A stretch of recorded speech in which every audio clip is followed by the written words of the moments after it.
Hello everyone, remember me? Ian here again.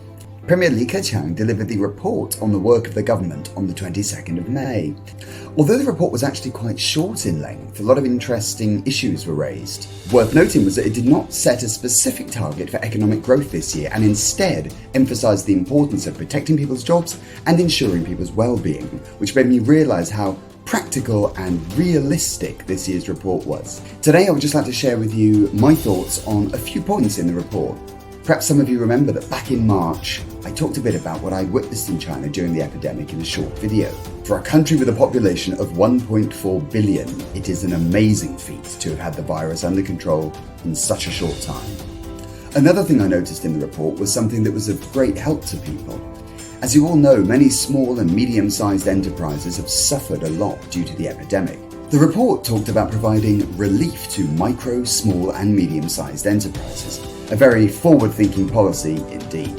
The report also made mention of plans to grant greater autonomy in reform and opening up to pilot free trade zones, and to speed up the establishment of the free trade port in Hainan.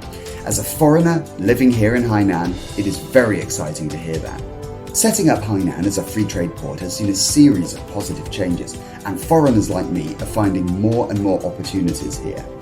Hainan has introduced more convenient entry and immigration policies, while more and more consulates, international organizations, and Chinese branches of international companies are setting up offices in Hainan. Hainan is becoming more and more international and convenient, which has convinced me that I made the right choice by staying here.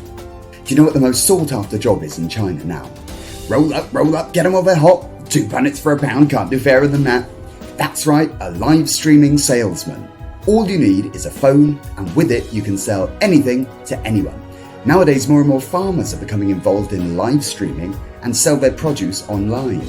You can watch on your telephone as fruit and vegetables are freshly picked on the farm. Poverty alleviation can bring big changes, not only to individuals, but also to whole villages and communities. I recently visited the village of Langlun in Changjiang to film a television program. Imagine, if you will, an undeveloped village in Bawangling surrounded by mountains with no means of transportation until just relatively recently, but has now become a clean, attractive and modern little hamlet. With help from the local government, the village has transformed itself.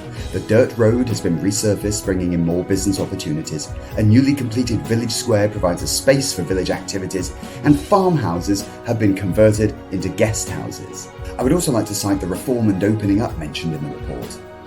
I've lived in Hainan for 13 years and have witnessed the amazing changes year by year. Here I'd just like to share a little personal experience. In years gone by, if I wanted to go back to the UK, I would have to transit in places like Hong Kong, Shanghai or Guangzhou. But since Sanya has started its direct flights to London, I don't have to change planes elsewhere anymore. I went back to the UK with my family last summer. It took only 13 hours and it didn't cost an arm and a leg either.